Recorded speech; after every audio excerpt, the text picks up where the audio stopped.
I noticed that females always struggled to find that balance when it Hmm. comes to home and work life. Every time there was mostly the females were the ones that had to stay home when, if a kid Right. was sick, dog was sick, whatever it was the female that had to sacrifice her job.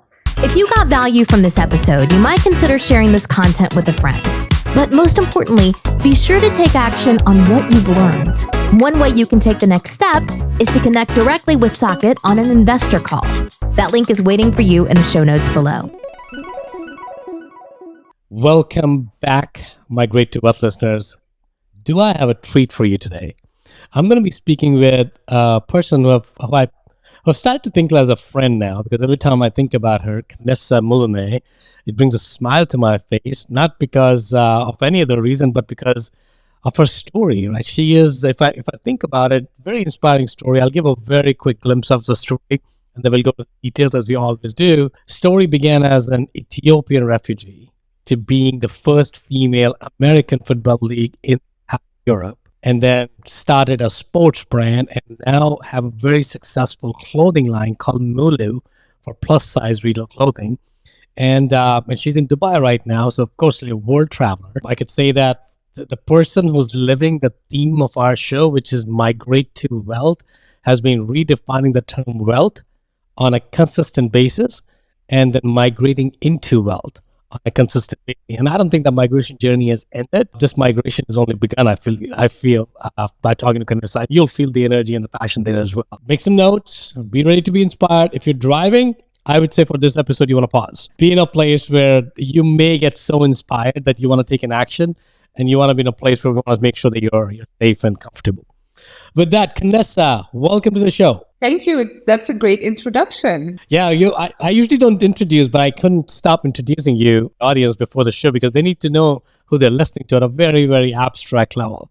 So, Kanessa, let's. No, I love it. I love it. That's awesome. The hardest question mostly is when people ask you to introduce yourself. But you did it, so you took that off my plate. Oh, all of that. Kanessa, so we always open the show with one question. It's actually my favorite question now. One of the few favorite questions. One is, when you heard the term migrate to wealth, what was going through your head? So many things, actually, because it's like migrate. Is it like a shift from immigration lifestyle to a wealthy lifestyle? And then there was like, is it something like, going from a 9 to 5 job to Right. wealth? It was just so many questions. Love that. Questions are great because if you're asking question, that means you're looking. If you're not asking question, Yes. that means you're not living. So I tell my girls, I have two girls, Yes. 8 and 9-year-old, I always 8 and 10. I always tell them that the best thing you can do to yourself is to ask a question, because if you're asking question is when you're really learning. Otherwise, you're just living. And who wants to just live? We want to thrive and Yeah. shine. So perfect. So Kanessa, tell us about your journey, especially as an Ethiopian refugee, to then being in the fashion industry and being the first woman of color, and I won't give it away, to run a very prominent fashion show in Dubai as well. So give us that journey of how did that start? Give us the elements of what made you make some of these key decisions. It's actually funny looking back. I always knew that there was something big waiting for me. And honestly, I still feel that. So I'm sure I'm not at the end of that adventure. So I always knew that there's so much more than what I had. And believe me, what we had, meaning me and my parents, or my parents and I, is how you say it.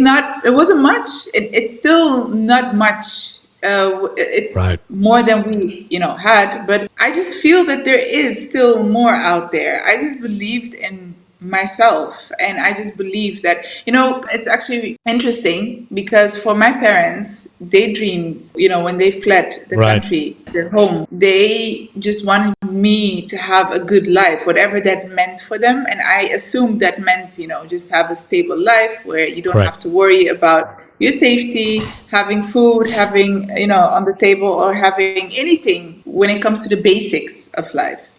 That was their dream life for me. But my parents went through the trauma for me, in order, for me to have the opportunities that I had, if that Right. makes sense. Right. Right. Right. So they actually were the ones that had to go through the difficult times. Looking back, being an immigrant child is way different than being the immigrant itself. Hope that makes sense. Tell me more about it. Let's go deeper in that, because I think there's something there. Let's go deeper into that. Yeah, I think, now as an adult, I can understand where my parents, or what they went through. Right. I can understand, but I did not live it. I was Right. just there, I knew that I was dealing with two worlds, because behind closed doors, I was basically living the Ethiopian lifestyle. And Right. outside that door, it was the European, because I grew up in Holland, in Netherlands. So I was living that Right. lifestyle that all my friends in my class were living. I was trying to keep up with two worlds here. I thought that was normal. I thought everyone was doing that, was Yeah. going through that. And I, at some point, I think at teenage, when I was, maybe teenage life, that's when it started. At least that's when I started to realize that, okay, this isn't normal. My life, inside and outside that house Yeah. was so extremely different, but I had nobody to talk to, because my parents were just like, hey, you have to be grateful. That's it. Do you know what we've given you? And that's basically the end of every conversation when I Yeah. try to talk about every, thing that I see outside that house. Correct. So they'll just close it by saying, like, you know what, we came here for you. You just make sure that, you make us proud, and that's it. That's all we ask you to do. As if it was just, Easy. as if it was easy. But I get it from there. Now that I'm an adult, I get it. I get what they're saying. They went through so much more, in order to just provide a better life. So Yeah. I think it was like, also not desperate, but it was just that a drive.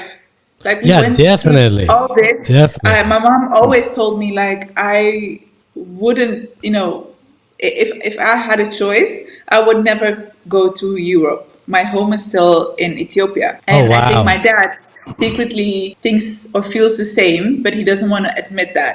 So Yeah. I think they just lost part of themselves in order to, give me a better Yeah. life. Yeah, I think it must be hard for them as well.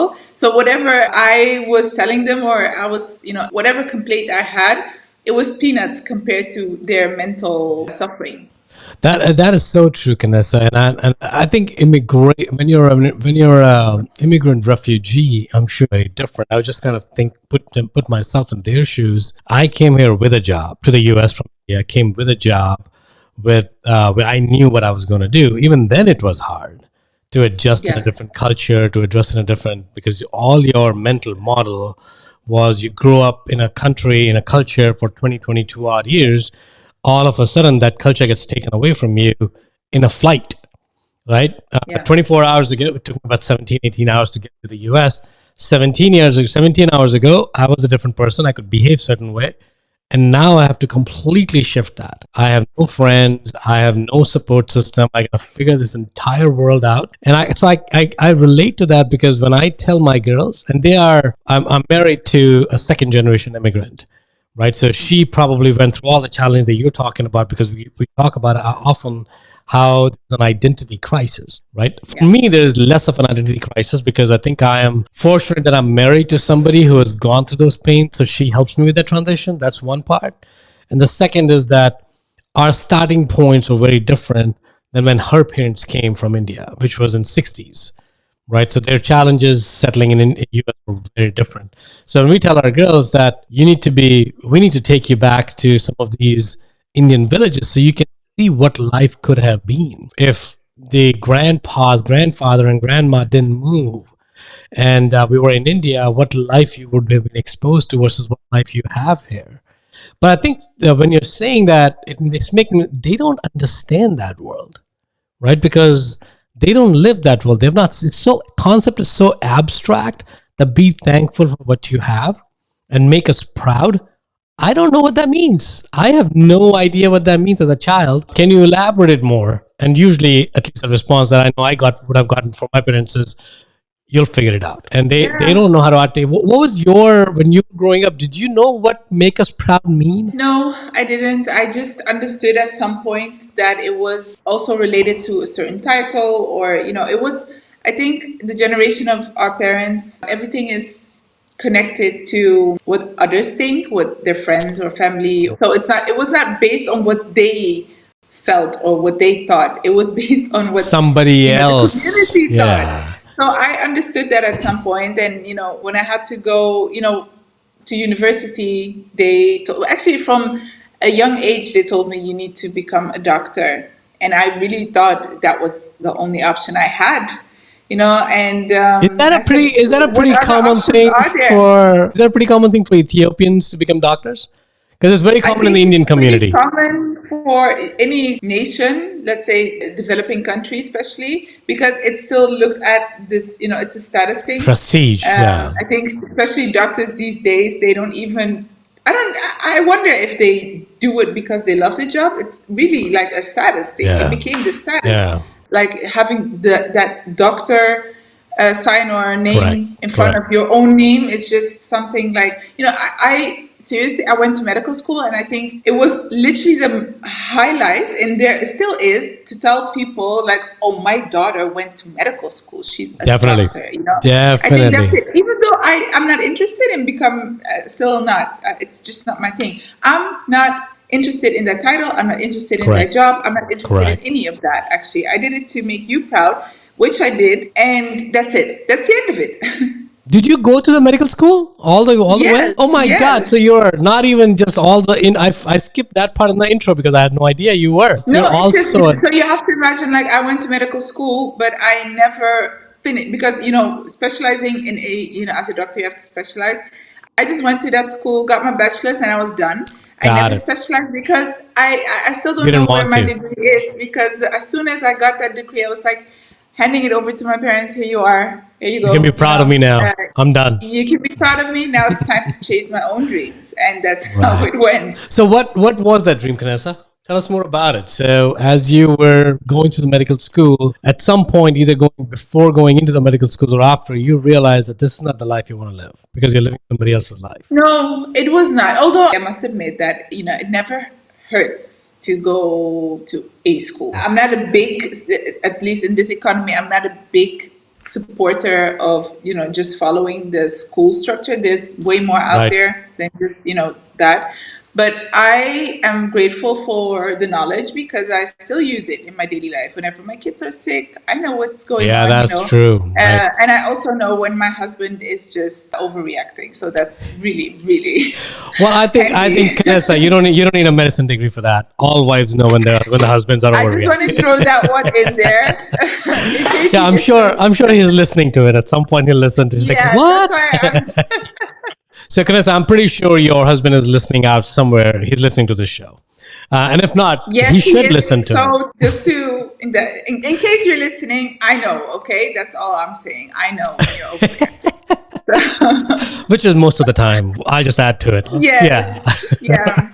He actually told me at some point, like, as if, I think it's a common thing that husbands, or when you're married, you tend to not take each other that seriously. So Seriously? he really tried to convince me that the men flu is worse, and he came with studies and all these reports, and I was like, wow, he goes all this, way prove a out of his point. way, basically, to just, convince me that whatever I learned at school was incorrect.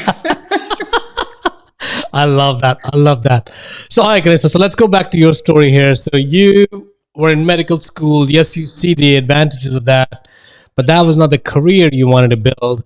When did you have that realization? Before going to medical school or during medical No, it was during medical school, actually. Actually, I knew from the beginning that this was not something I wanted to do for, the rest of my life, because there was an expiration date to it. I knew the end of the whole, being doctor thing. I knew that this was just what I had to do the rest of my life. So I knew this was not going to happen for me. So during my studies, my professor asked me to write a paper, and I was already an intern, and he told me, go back to the hospital, find a problem that you can solve, and study that. Make I had just do the whole research and write a paper. I said Yeah. okay. I went back and I noticed the first thing as a problem that, well, I found it a problem, but I noticed that, you had doctors, mostly male doctors, and Yeah. you had the rest of the staff, the The assistants, the nurses, whole the medical team, basically, yeah. they were female. And I noticed that females always struggled to, find that balance when it comes to home and work life. Every time there was some, if mostly the females were the ones that had to stay home when the kids were, I don't know, if the kid was Right. sick, dog was sick, whatever it was, if there's anything happening at home, it was the female that had to sacrifice her Correct. job. So I thought, okay, but why isn't there something that would allow her to connect from home? Because in case of, the nurses, they mostly called patients to tell them Right. results or anything. The assistants, they also had a lot of, their work was computer related or Right. also on the phone. So I was like, part of this work, part of this job could be done from Could be home. done. So I said, okay, that's it. I have to find a way to connect this, make this connection. It was in my head, it was very simple. Yeah. I just needed to redirect the phone, basically, the calls. And I had to find a way to make them log into the computer system Right. from home. Sounds so simple, but it wasn't. I had to deal with laws and regulations, and I was just 20 here. Yeah. I had no idea what I was Technologically, you doing. knew what you were doing, right? Technologically, it was Yes, simple, yes. but it's The the solution was process. simple. Yeah. And I think I wrote it down, and the first time I gave it to my professor, he was like, Kanessa, can you please do more research? Because it's cool and all, but he gave it back. And that's when I started to do research, and that actually transformed into a real company. It was a real product at some point, because I talked to all these, I talked to lawyers, I talked to insurance companies, I talked to all these people that were involved in a medical system. And I was scared, I was scared because I was You were 20. I had no 20 year idea what I old. was Yeah. doing. I had no idea how to behave. And it was, from my, looking at my background, my humble background, I never dealt with people in suits. Nobody Right. told me how to deal with people in suits. Right. They were scary. I had to respect them. That's how, that's what I knew. Right. But I managed to actually turn it into a company, and eventually I also managed to sell it for quite some amount within Awesome. the first 2 years. And a big insurance company basically bought my idea. Congratulations, Kanessa. And you saw the value and like, why am I doing this? Let me just solve more medical problems. Yeah. By technology. Looking back, I could have done that, but dealing with law and there was no winning here, because Correct. I was going Correct. up against big giants when it came, corporate giants here, and it wasn't worth it. So I think eventually they bought the idea to silence me, which was, I know it's fine. So they but, killed the idea? Yes, they never pushed it through. That's painful. That's So painful. they also made me sign that I wouldn't, Restart like something. all over again. Yeah. And at that time, I had no idea what I was signing. I had Right. no idea what I was doing. Even the money they Yeah. paid me, I'm sure I could have gotten more, but Sure. I didn't have the proper guidance at that. Hey, or but the that's proper knowledge. coming from the background. If you just reflect on that for a second, coming from as an Ethiopian refugee to selling a company to somebody you were intimidated by, that's a huge accomplishment. Money aside, yeah, you could have made more money, but the mental barrier that you crossed and the lessons that you learned in that journey, I can only imagine you're reaping the benefits of that 100x more right now. because it Yes, yes, made you absolutely. believe in something, right? Yeah, yeah. And I went from being this just your everyday student, I was super insecure. I had Yeah, no, I've never dealt with large amounts of money right. ever. And I lived off 900 euros, which was Wow. quite a lot for a student, but that's because I worked as a nurse part time. Mm. And I had 900 euros or 1,000 euros a month, and I had to pay my rent. I had to pay, which Wow. was cheap back in the days. Right, So it's right, not the right. Not same price as anymore. it is Not now. anymore. But yeah. So I had to pay I had bills to pay, and I think I lived off 200 euros a month, which was Wow. okay back then, which was not bad for a student. And I went from that to having over 1 million, euros on my bank On your account bank account. within it was a 1 week time Time to frame. party. Time to party, right? Spend it Yes. all. No. Yeah, So but that was my initial idea. I'm lucky that I have, my parents who helped me manage that money, especially my dad. He was very smart. And I also met my now husband, and he's an accountant. that And, helps. my father was like, okay, you know what? Just give me half of the money. I'll set it aside, and you do Yeah. what you want with the rest of the money. And That's a good I'm idea. lucky. Yeah, I'm happy that he did that, because I'm sure that if he didn't do that, I'm sure it was all gone by now. Yeah, because I think let's talk about that for a second. So I know your parents felt that you can only make them proud by being a doctor. Now you Yeah. completed the degree, you got that college degree out of it. But then instead of as a doctor, it would have taken you maybe a decade to get to £1 million if you ever got there. And here within the Yeah. first 2 years, you got £1 million or euros or whatever the currency was. I can't remember the currency Yeah. at that point. What did they feel? How did they talk to you about you don't need to become doctor anymore? Or you have made us proud? Or they Well, still wanted you basically, to become a doctor? I did both. Actually, I did both in my defense. So they can still call me doctor if they would like to. I just never worked as a doctor. But Got I it. still, in my defense, I saved many lives at parties. So, every time people The drank too much, CPRs that you I have to saved lives. give. Yeah, So, that's good. So you're using it. You're just not charging for that service. You're just using it yes, then. yes, I like that. yes. I like that. So when somebody says, "Is there a doctor?" Are you qualified to say I'm a doctor? Luckily, not anymore. There was actually there's this law in certain countries that if you have the degree, that you have to help in case of emergency. If you don't, it's a criminal offense. Oh wow. So Okay. that's why I did it, because honestly, right now my license expired. Luckily, because sometimes I feel like this is just stupid. You drank way too much. You go save yourself. But Correct. I've Correct.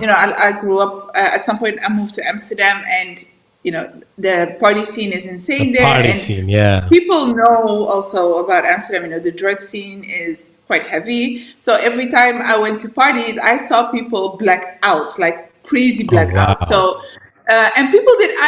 It was hard to just stand there and see people do certain things that didn't make sense. So Yeah. I knew the tricks how to get someone out of a blackout, because So that helps. So worked with. I need to go party with you. That's what you're saying. That It's don't go always party without safe. a It's doctor. always safe. At least I'll save your life. Well, next time I'm in Dubai, I'll let you know. Or next time you're in the US, let me know. We'll I go wouldn't party. suggest to touch any drugs in Dubai, though.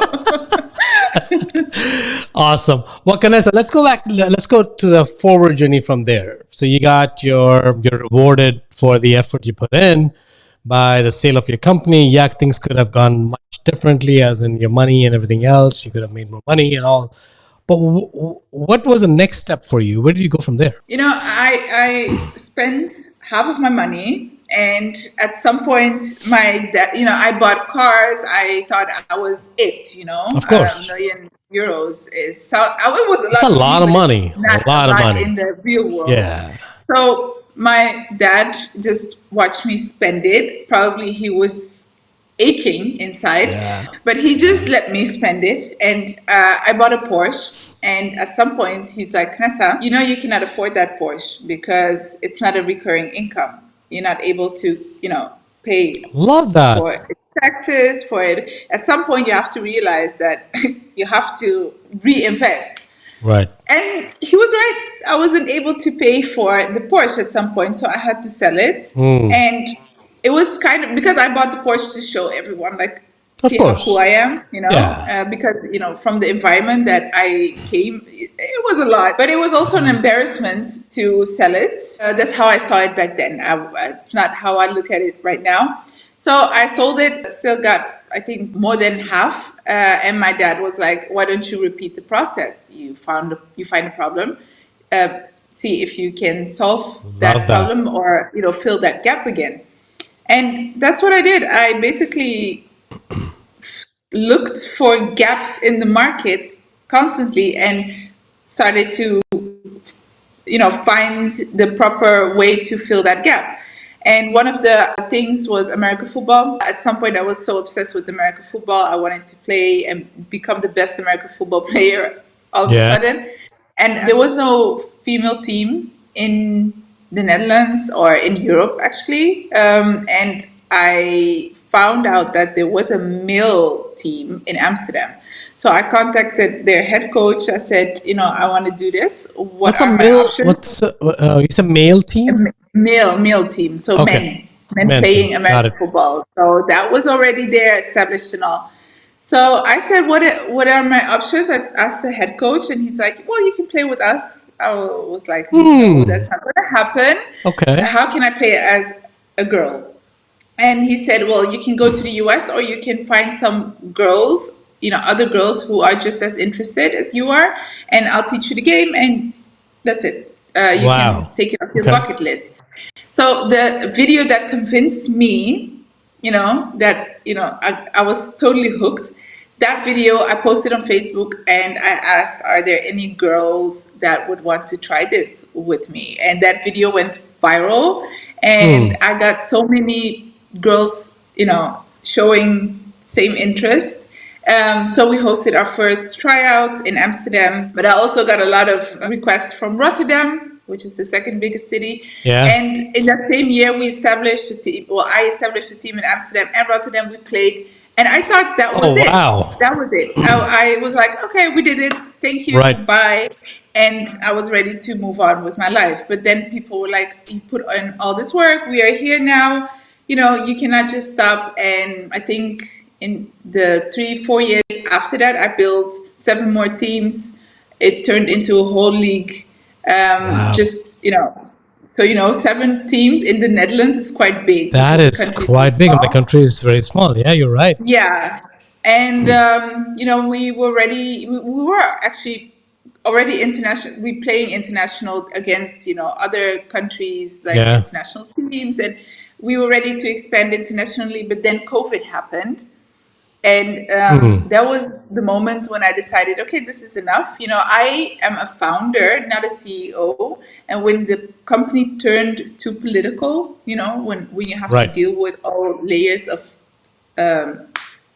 like a company or people, that's Correct. when I decided I will step out, sell my shares, and that's it. So the leagues are still running. Yes. Awesome. So now, Kanessa, now you have had 2 exits. One to a different. I think both were different exits. One was to your partners, and the one was the company. How did the clothing brand happen now? Which is moving. So the clothing brand, actually, I've been plus size my whole life, and I never thought it was actually there was a term for it, plus size, because I just thought I was chubby. I knew that, but never saw it as a problem because I didn't know what it was like to be thin. I Sure. was never that. So American football. One of the reasons why I loved American football is because it allows bigger people to play as well on the line. Definitely. For example.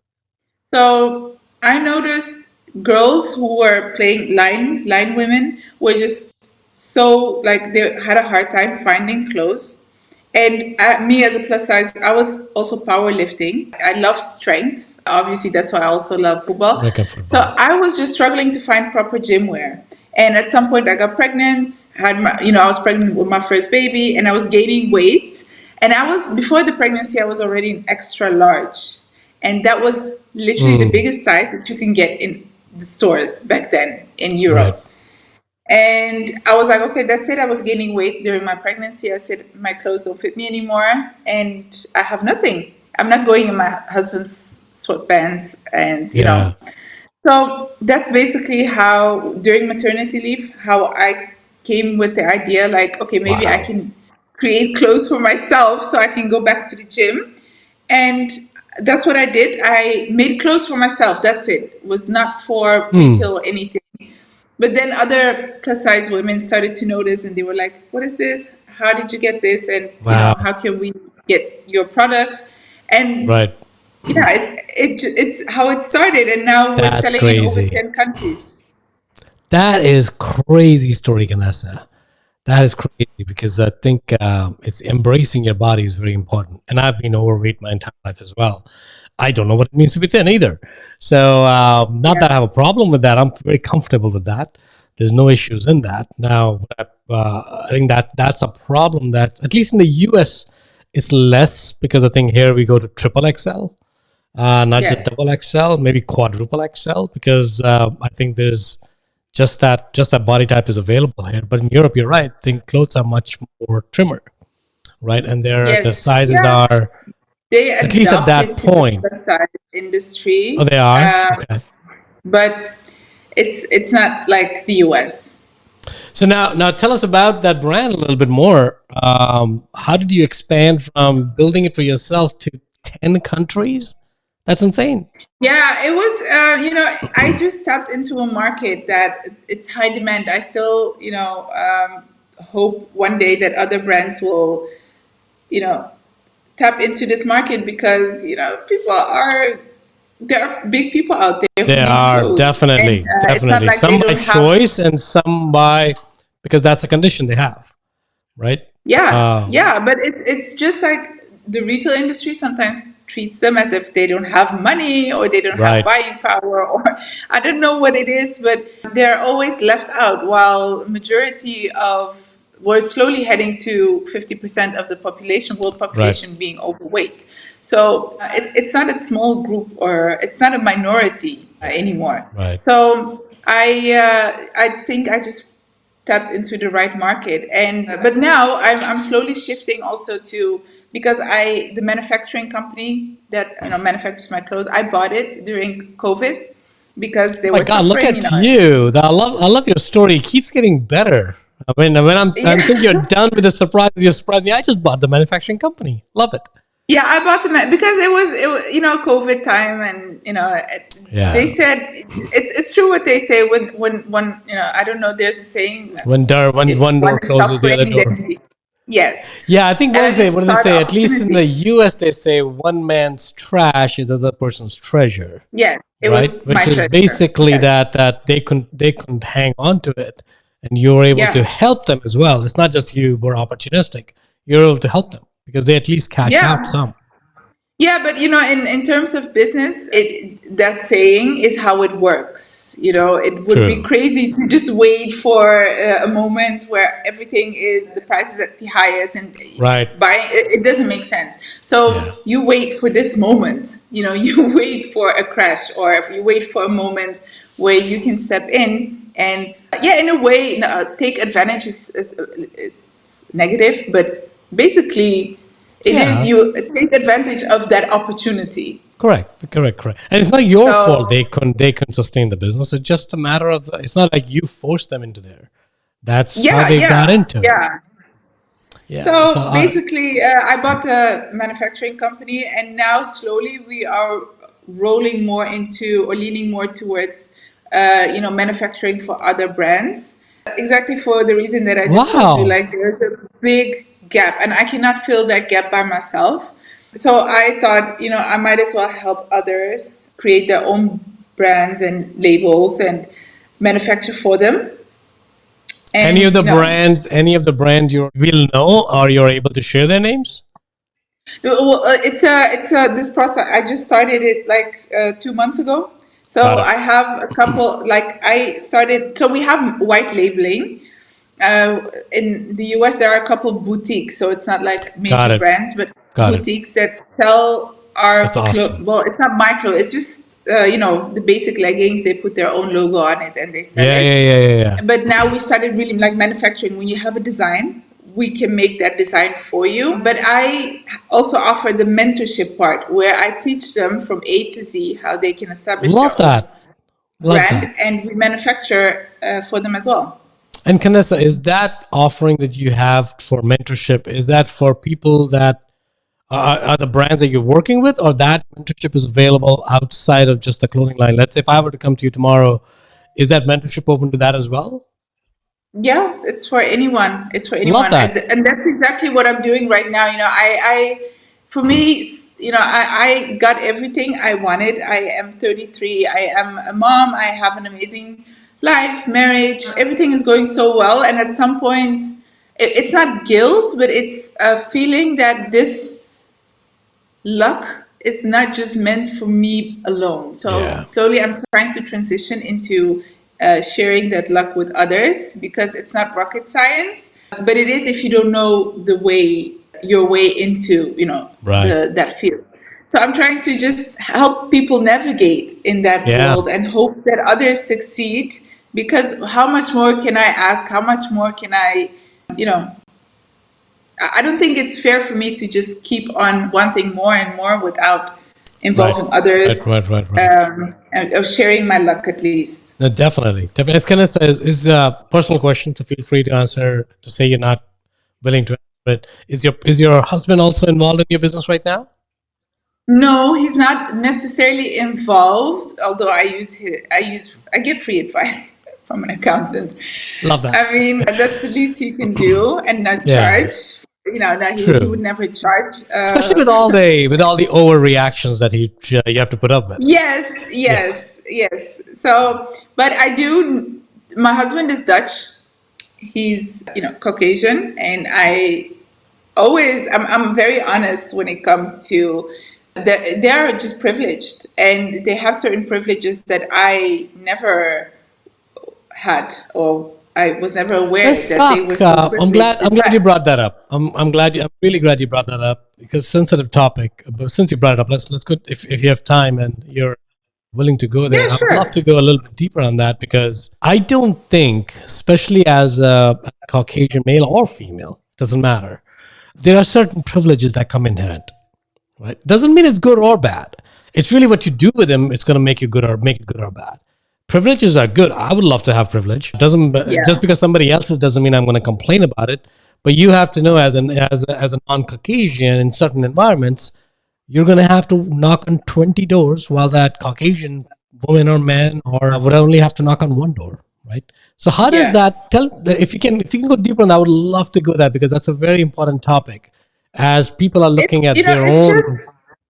it's not the it's not them that treat them. It's not like they treat themselves, or they put themselves on a pedestal. It's really Yeah, the other people who treat them correct. well. Let's say if I go to any African country or Asian country with my husband, he gets the royal treatment. I Of course. literally, in some countries, I had to hold bags of people so they can Wow. take photos with him. And I was like pregnant, standing there with people's bags, because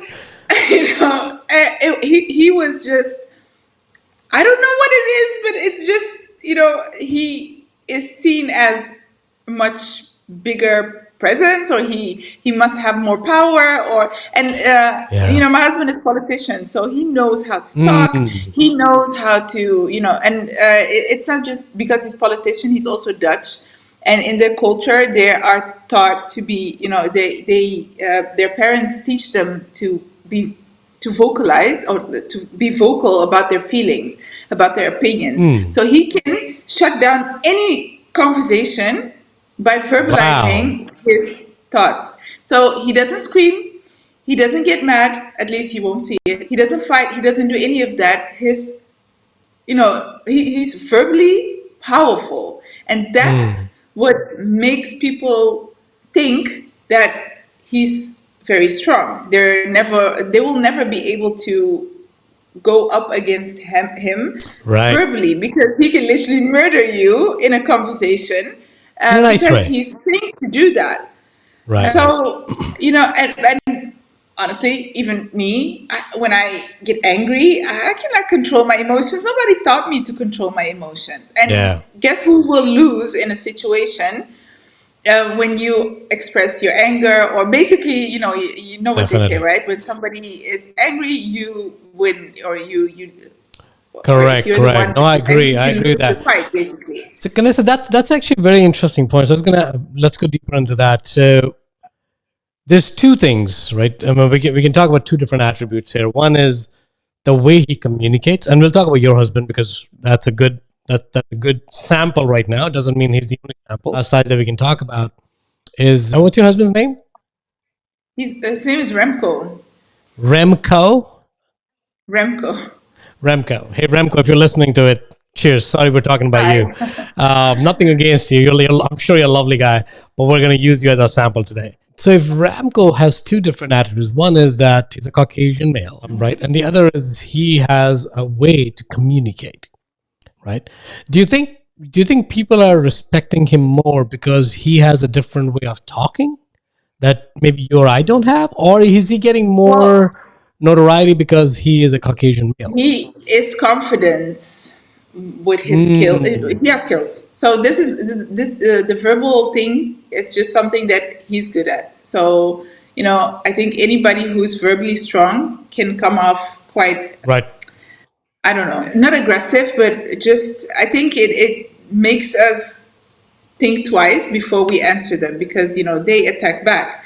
But there is, and I know this is a sensitive topic, but we went to Sri Lanka, for example, last summer, and we you know part of Sri Lanka was colonized by Dutch people. They basically Yeah. colonized Right. many. I mean, I can mention many, but India let's has say, one as well. Yeah. yeah, so let's say in Sri Lanka. And we were standing on the Dutch fort. So imagine we're Sri Lanka, and I was reading all these Dutch words around me. I was like, this is crazy. Yeah. You were crazy back then. And then somebody asked him, are you proud? Do you feel pride when you stand here? Mm, And I was like, and he answered, it was an honest moment. He was like, yeah, I think, it's pretty impressive what my ancestors did.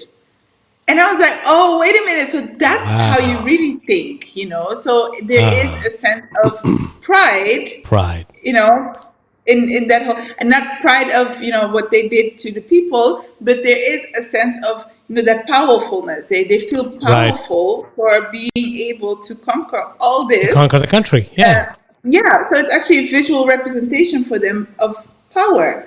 And that's what makes him feel powerful. That's an Because guess interesting what? He was standing on observation. a Dutch fort. People were treating him like a king there because he was Caucasian. And we are standing on well, that's how I saw it. We are standing on a place that basically The ancestor his killed a lot people of people. tortured them. Yeah. And No, he I know was what you mean. I know being treated exactly like what a you mean. king. I Yeah. was flabbergasted. I was flabbergasted. What was his reaction to that? Did you ever?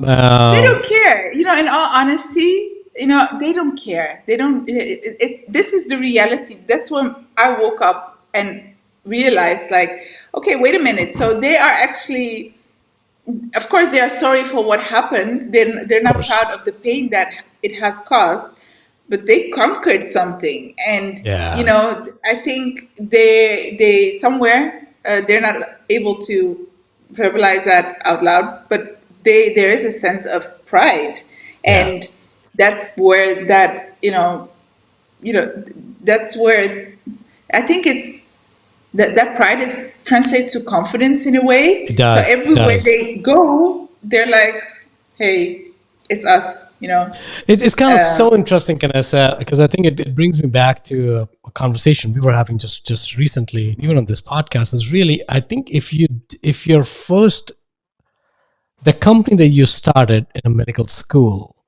if it didn't go the way it went, you wouldn't be as confident as it is today. Doesn't mean you will be less successful. It would take you much longer to get that company. But because you were Probably. 20 and you sold the company and like, yeah, I was afraid of the suits, I was able to conquer that fear. And not even that, as a refugee, I was still able to make a million euros, right? Yeah. So I got it. Right? Something like that. I'm sure. I don't even know if you thought about that way, but I'm sure that Yes. accomplishment changed how you felt about yourself internally. Yeah, I think a lot of people also try to connect that part of me to my husband. In a way, I cannot fully deny it. I cannot 100% deny it because he opened doors for me that I never knew that were there. It was not that, I felt like there were doors anyway. It was not like I Right, right, felt right, blocked, right. but You're it not was aware of like, the doors. no, you You're not can aware just of the do this. doors. Correct. I wasn't aware of the doors, and then he opened them, and I was like, "What is this? I didn't know this world was even here." So, Yeah. and that's exactly why I want to do this mentorship to make people aware that there are privileges. We can knock on those doors as well if we know how to play that game. And he just taught me how certain games work, and also the verb, the expressing feelings part. I learned a lot from that because he he still is a respected man. Apart from the fact that he's middle aged and Caucasian, which Yeah. automatically gives you certain respect. Correct. Apart from that, he just knows, even in his own circle, how to you know claim that respect. And it's all about that. He just plays that game in a smart I love way. that, And Kanessa. We gotta bring your husband on a podcast. I would love to yes, talk about that skill because I think that's a key point, right? Because I think all of us have so many baggages along with us, a lot of limiting beliefs, how we look, how we act, how we talk. I think you may not be able to change how you look. I mean, you got the color of the skin is the color of the skin is the color of the skin. Period. You can't become I and you can't become Caucasian. I mean, we can yes, surgically, but we'll never feel Caucasian, right? So that's no. a And that's a they will very never different thing. accept you even after They surgery. won't. So it's completely fine. But as an immigrant, as a non-Caucasian, you can definitely change the way you talk to people, the way you're Yes. expressing your emotions, right? You can definitely. I mean, I remember when I came to this country, which was 23 years ago now. God, it's been a long time. And I used to record voicemails to me and listen how are other people thinking about me. At least growing up in India, I didn't have to do that because everybody understood me because I grew up in that culture. I can't understand me on a voicemail. How can somebody else understand me? It's not their fault. They're not opening the door. It's because they can't understand. Period. I can't even Yes. say when I'm leaving a voicemail, I can't even hear my name back. So I have to change instead of complaining they don't understand me. Right. So that's really where I was thinking about that skill that we can all change that one aspect of how to better articulate our conversation. It was kind of funny last night. I think I drove my daughters nuts. My daughter was trying to tell me a story. Hey, so, she asked a very interesting question. She asked a question that, Pop, why, when somebody says to me, don't take too much but then it's in school, sometimes teachers tell me, take enough so that take more so you have enough. I'm like, okay, give Yeah. me the context, right? So she couldn't. We went back and forth, and like, as I knew where she was going with it, I'm like, give me more context because the question is very broad, right? I can go in any ways. Give me more context. Give me more context. And half an hour, she's like, okay, I had 5 notebooks. I was going to take 4, so teacher said take 5 notebooks so that I have enough notebooks. If I use 4, that's good. I can return the 5. I'm like, okay. The other part was I'm taking more food on the plate. I'm like, really? If you think about these two, one's gonna get wasted if you take more food that you can eat. The other one is Yeah. you'll return the notebook back. So they're two different same stuff, but you have to understand the Yes. context of the matter, right? Because Yes. it's not like you're getting mixed messages because it is not mixed message. They're by saying it, don't waste things. That's the message they're giving you. It's just they're telling you in a different way. So where I was going with that, not that story was important, it was more that the context is very important. The words you use is very important. The emotion, the body language, and maybe your husband, I forget his name already, sorry about that. Remco, yes. Maybe Remco grew up in an environment this was enforced to him either by conversation or by demonstration. Maybe his parents were It's that way. life is different when you never struggled, let's say. He grew up in the perfect household. True. So my husband is doing very well, but he never had to work for anything. Everything came Yeah. to him. Yeah. So sometimes, when we have conversations and I listen to him, I feel like he seriously, what is he saying? I have a hard time understanding what his problem is because, he struggles with finding a purpose to do anything, actually. That's his. Because he doesn't So have to. every He time, didn't have to struggle. he never had to struggle. He grew up perfect, like in a regular household, but there was everything, anything he asked for. Yeah. So, from the moment he started working, he was promoted to, like, in the first year of his job, he got promoted to being, I don't know, manager or something. And I was like, first year, you know how many years it takes me to even be Yeah. close to a manager position. So I think, for him, he can literally wake up and say, okay, I'm going to do this. I want to become a politician, for example. And it happened basically within a week because he had the Wow. perfect, he knew how to present himself. So, for him, he really struggles to find a purpose in life. I think it can be, I had a hard time understanding this for quite some years, but now I get it. It must be very hard to have everything ready and, Yeah, because I think okay, and you said everything. something. You said a word when you were describing your parents' life. It was drive, right?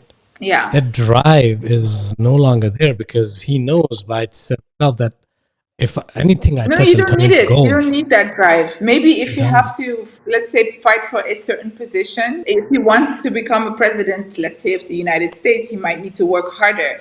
Yeah, yeah, But yeah. I'm sure If he wanted to, if he wanted to, he doesn't have to work as hard as you or me or anyone of definitely, color. definitely. So, and he will probably be praised too.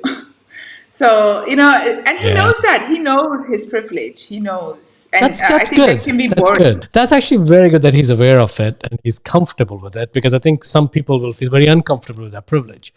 Because if you have Well, privilege, that's the thing of I think I'm not 100% sure, but that's the thing of the being a Caucasian where they act like they might be uncomfortable, but they get over it really fast because I told you about the doors, the opportunities, and I would lie if I told you that I never use those opportunities. Sometimes it's much why easier to just not? send my husband for certain things.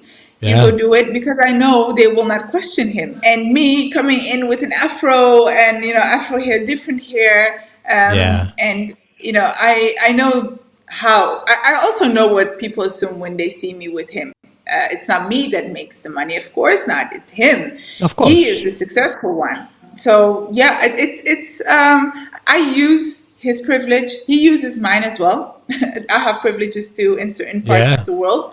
So we learned how to balance that, but it taught me a lot that privilege has everything to do with the confidence that you show to 100%. the opposite party. 100%. 100. I think that's really the theme of this entire conversation, right? That you cannot fight who you are physically, but you can No. change how you show up confidently in any situation, even though you're not aware of it. But it comes through first believing in yourself that you'll figure it out. And I think that's really where the power of mentorship comes. Right? I'm so glad that you're doing something like that because some people don't know how to deal with that unknown voice in their head, which is telling them you're not worthy, right?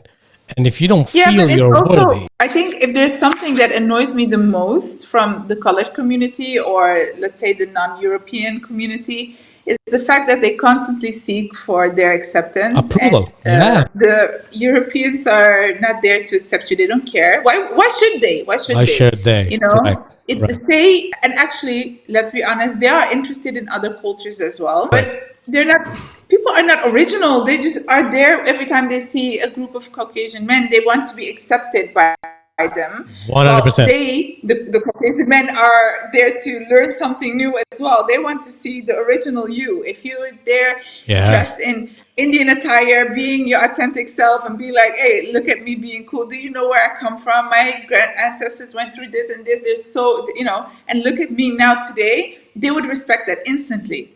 And they would never ask you to change. But here we are, all these people coming from all sides of the world, trying to be like them, like, living this European lifestyle and getting mad for, not getting that yeah, acceptance or approval from them. Well, the Europeans are not there mentally. They are not thinking of you. They are not No. They're not doing anything with that, effort that you're putting into Correct. being Correct. like Correct. them. Actually, it's cringing for them, No, probably. you're one. It's kind of like a funny you say that because I was thinking about me when I came here. I was so intimidated by Caucasian entity.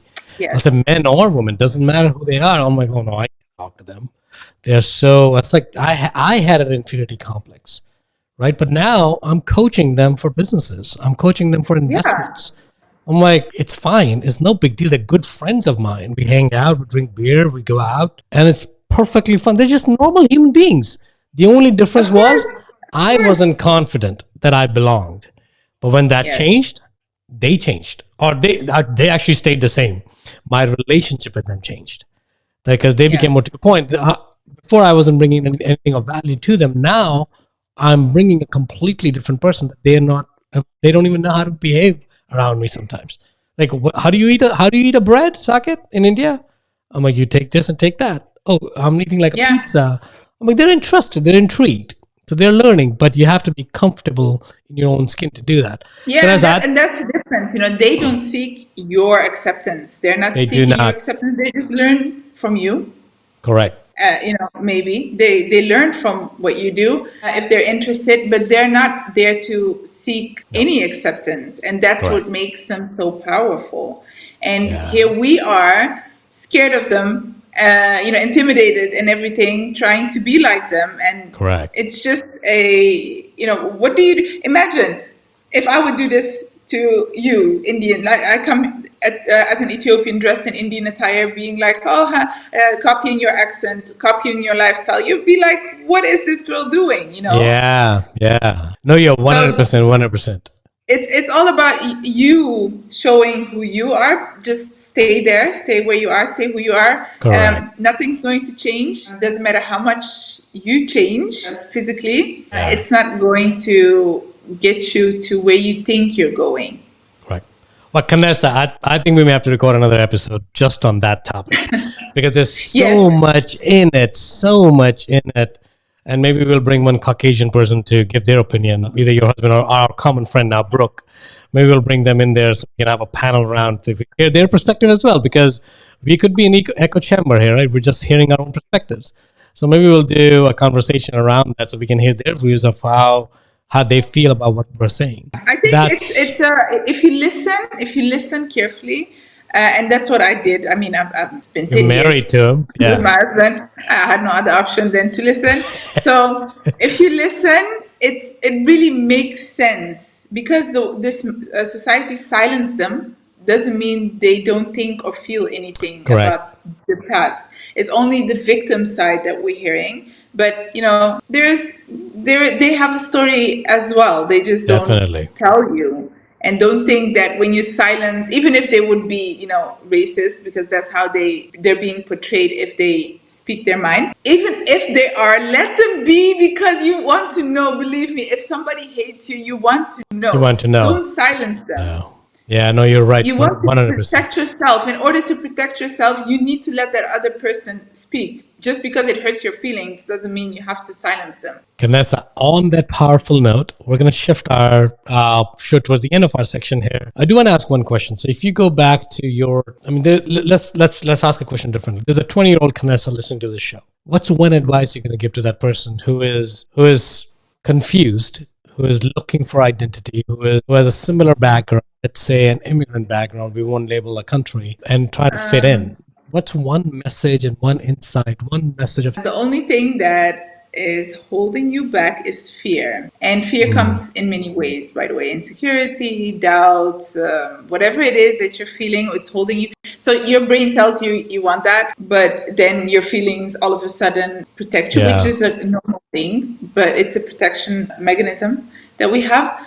But it's just fear. It's just fear. It's just an emotion. That's it. It's not reality. Love that. Love that. And Kanessa, the next one is, as you reflect back on your life and people around you, where do you feel humanity as a whole has a gap right now? Where should humanity as a whole, where's the gap in the humanity? Where do humans have to improve and migrate towards? I think I was scrolling through Reddit the other day, and The question was in this group, what is something that is so easy but people fail to do? Somebody said respect each other. That's it. Why is Wow. it so Yeah. hard? Why is it? That's the only thing you have to do. Listen to someone and be like, that person thinks differently, but okay. Yeah, I That's think the it. That's all you judgment, have to do. because judgment's the easiest thing. And the where It's judgment not is your there, life. there's It's no not your respect. thought. It has nothing to do with you. You can just say, that's different, but okay. I love that. That's different, but okay. Maybe that's a tagline for life. I love that. Kanessa, last two questions. One of them is going to be, we've talked over an hour right now. Is there anything that you believe we didn't touch on that you feel our audience is going to benefit from? I think we discussed most of the things. The only thing I would like to add to my story is don't buy Porsche, meaning don't flex. Don't buy a Porsche to flex. Correct. Buy it if you want to enjoy it. Because if your drive is to show others how good you're doing, you're gonna end up hurt or broke, Yeah. because people will never approve. Actually, the opposite happens. They're gonna talk trash about you, Yeah. and they will never give you that approval, which means you are constantly chasing for that imaginary approval that's never gonna come. So it's gonna drain you. So if you buy that Porsche, make sure you buy it for yourself to enjoy life. And the best drive that I had was being able to live a life where you never have to worry about money anymore. So, when my parents, I retired my parents, which is a great thing. I travel anywhere, anytime. I take my kids to any, I don't know, fancy world, whatever there is. They just see it online, and, the week after we can go. That freedom, that is a drive. But yeah, we cannot show that on social media. The fact that I can call a lawyer in any crisis, it's not something that I can show off on social media, but it is the biggest flex that I have. Yeah, and I love that, right? I love that, because what you're doing is, before you were chasing the approval, now you're chasing the true freedom. True freedom is you have the resources and the money to do whatever you want to, right? Yeah. And I'm very certain the same people are now looking for your approval. People that you were looking for approval from at that time, right? Because you have changed the game. You've changed the game by not following that, and you didn't care for them at that point. So again, congratulations on all your success, Kanessa. This is amazing. Thank you for adding so much insights and so much value to our audience. I learned a lot just from one fellow immigrant, a crazy success story, which is great in such a short amount of time. And a raw, open dialogue about what's real in the world. I think that's one thing that we don't do enough, which is having real conversations about what's happening in the world. People are different, physically, mentally, emotionally, and you have to live in that world. You can't shy away from it. And that's okay. That's okay. That's too. okay. Correct. Yeah. So thank you again. And our listeners, I want to thank you. If you're listening to this part, that means you stayed with us till the end. So appreciate that. Kanessa, where can people find you? If you Google my name, you can probably find me anywhere. I try to be active on all platforms, which is very challenging, by the way. But I'm most active on Instagram, Kanessa Muluneh. You can find me there. You can also find Mulu all in my bio. So that will be the easiest. So if you, any platform, Kanessa Muluneh, you'll find me. But I'm most active on Instagram. Awesome. Well, Kanessa, we'll make sure it's included in the notes below. Thank you again, Kanessa. Thank you for having me. Sure. If you got value from this episode, you might consider sharing this content with a friend. But most importantly, be sure to take action on what you've learned. One way you can take the next step is to connect directly with Socket on an investor call. That link is waiting for you in the show notes below.